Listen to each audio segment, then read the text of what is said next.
Hello friends, welcome to Bhumika kitchen. ನಾನು ಭೂಮಿಕಾ ಸುದರ್ಶನ್. ಎಲ್ಲರೂ ಹೇಗಿದ್ದೀರಾ? ಎಲ್ಲರೂ ಚೆನ್ನಾಗಿದ್ದೀರಾ ಅಂತ ಭಾವಿಸ್ತಾ ಇವತ್ತು ಹುಚ್ಚೆಳ್ ಚಟ್ನಿ ಅಥವಾ ಗುರಳ್ ಚಟ್ನಿ ಮಾಡೋದು ಹೇಗೆ ಅಂತ ತೋರಿಸ್ತಾ ಇದ್ದೀನಿ. ಎಷ್ಟೊಂದು ವೆರೈಟಿ ಹುಚ್ಚೆಳ್ ಚಟ್ನಿಗಳನ್ನ ತೋರಿಸಿದ್ದೀನಿ. ಆದರೆ ಇವತ್ತು ಮಾಡ್ತಾ ಇರೋವಂಥ ಚಟ್ನಿನ ಒಂದು 3 ರಿಂದ 4 ದಿನ ಸ್ಟೋರ್ ಮಾಡಿ ಇಟ್ಕೋಬೋದು. ಯಾಕೆಂದರೆ ಒಂದು ಚೂರು ನೀರು ಹಾಕದೆ ಹಾಗೆ ಮಾಡ್ಕೊಳ್ತೀವಿ.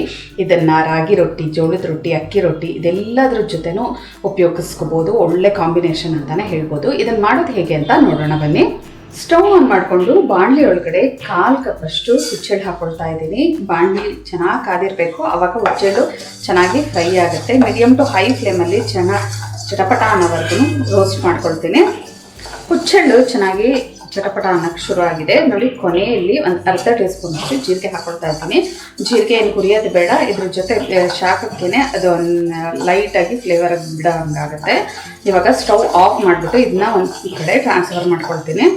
ಅದೇ ಬಾಣಲಿ ಒಳಗಡೆ 1 ಟೇಬಲ್ ಸ್ಪೂನ್ ಎಣ್ಣೆ ಹಾಕೊಂಡಿದ್ದೀನಿ. ಎಣ್ಣೆ ಒಂಚೂರು ಚೆನ್ನಾಗಿ ಬಿಸಿ ಆಗ್ತಿದೆ. ಹಾಗೆ ದಪ್ಪ ಸೈಜು 2 ಈರುಳ್ಳಿ,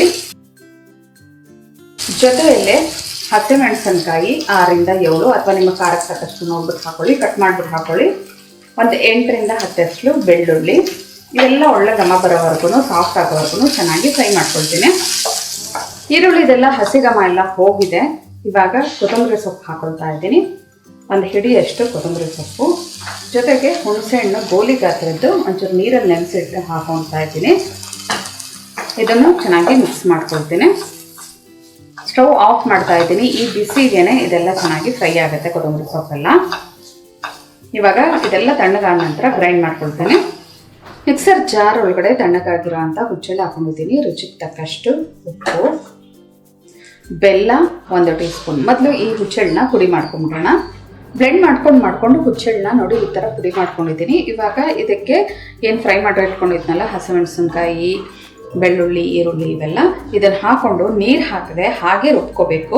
ಮಿಕ್ಸ್ ಮಾಡ್ಕೊಂಡು ಸ್ಪೂನಲ್ಲಿ ರುಬ್ಕೋಬೇಕು.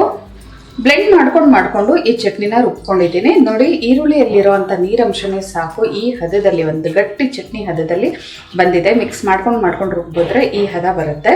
ಇವಾಗ ಇದನ್ನು ಒಂದು ಬೌಲ್ಗೆ ಟ್ರಾನ್ಸ್ಫರ್ ಮಾಡ್ಕೋತೀನಿ.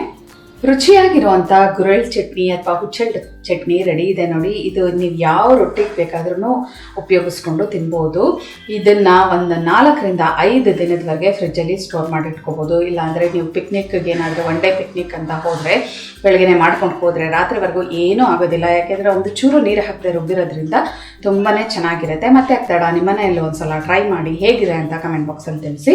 ಇವತ್ತಿನ ಈ ರೆಸಿಪಿ ನಿಮ್ಗೆ ಇಷ್ಟ ಆದರೆ ಲೈಕ್ ಮಾಡಿ, ಶೇರ್ ಮಾಡಿ. ಯಾರೆಲ್ಲ ಇನ್ನೂ ಭೂಮಿಕಾ ಕಿಚನ್ಗೆ ಸಬ್ಸ್ಕ್ರೈಬ್ ಆಗಿಲ್ಲ, ದಯವಿಟ್ಟು ಸಬ್ಸ್ಕ್ರೈಬ್ ಆಗಿ. Thanks for watching.